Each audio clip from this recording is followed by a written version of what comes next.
IBN 7 हौसला है। तो पाकिस्तान के लिए डबल अटैक हुआ है। उसकी खुद की आर्मी, उसका खुद का पैदा किया हुआ तालिबान, उसके खुद के पैदा किए हुए आतंकी पाकिस्तान को अब कोस रहे हैं कि किस तरीके से पाकिस्तान सबके साथ डबल गेम खेलता आ रहा है। पाकिस्तान इस वक्त पूरी तरीके से एक्सपोज हो चुका है। उसका आप कह सकते हैं कि उसकी एक एक चीज कल खुलकर सामने आ गई है। बिल्कुल, हम बढ़ते हैं अगली खबर की तरफ जो हमारे अपने देश से है। बेंगलुरु के चर्च स्ट्रीट इलाके में रेस्तरां के बाहर बम धमाका आतंकी हमला था। केंद्रीय गृह राज्य मंत्री किरण रिजिजू का कहना है कि हमले के पीछे सिमी के आतंकियों का हाथ हो सकता है।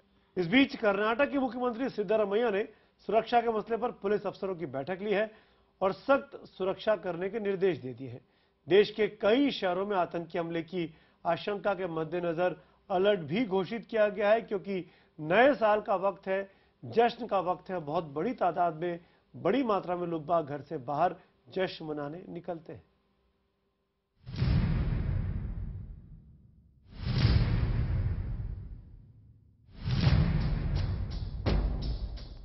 आईटी सिटी बेंगलुरु में हुए बम धमाके के निशान अभी मिटे नहीं हैं। चर्च स्ट्रीट इलाके में रेस्टोरेंट के बाहर हुए बम धमाके की जांच जैसे जैसे आगे बढ़ रही है, नए नए खुलासे सामने आ रहे हैं। केंद्रीय गृह मंत्री राजनाथ सिंह का कहना है कि धमाके की जांच में केंद्र सरकार राज्य सरकार की पूरी मदद करेगी। वहीं केंद्रीय गृह राज्य मंत्री किरण रिजिजू के मुताबिक इस धमाके के पीछे प्रतिबंधित आतंकी संगठन सिमी का हाथ हो सकता है।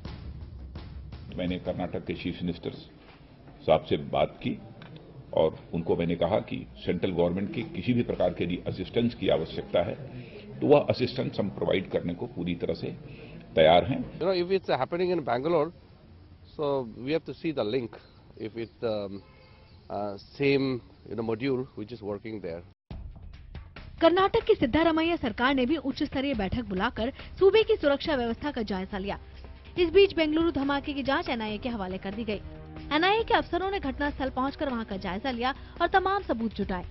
आतंकियों का सुराग हासिल करने के लिए घटनास्थल के आसपास लगे सीसीटीवी कैमरों की फुटेज भी खंगाली जा रही है। We have taken all measures, whatever precautionary measures are needed, we have taken. Despite the measures we have taken, this has happened. Situation is absolutely under control. One incident has taken place yesterday, and our teams are on the job to investigate, and we are hoping that our teams will come out with success. खुफिया एजेंसियों ने पहले ही बेंगलुरु में आतंकी हमले की चेतावनी दी थी। सरकार का दावा है कि इस चेतावनी के बाद शहर की सुरक्षा व्यवस्था बढ़ाई गई थी, लेकिन इसके बावजूद बेंगलुरु में धमाका सुरक्षा एजेंसियों की कमी को उजागर करता है। बीजेपी ने धमाके के बाद कर्नाटक की कांग्रेस सरकार के खिलाफ मोर्चा खोल दिया है। कहीं न कहीं हमें लगता है कि कांग्रेस शासित राज्यों में नरमी पेश आया जाता है टेररिस्ट के साथ, और इसका नुकसान जो है जनता को भुगतना पड़ता है। रविवार रात हुए बम धमाके में एक महिला की मौत हो गई, जबकि 2 लोग गंभीर रूप से जख्मी हुए हैं। कर्नाटक सरकार ने मृतक महिला के परिजनों को 5 लाख रुपए मुआवजे का ऐलान किया है।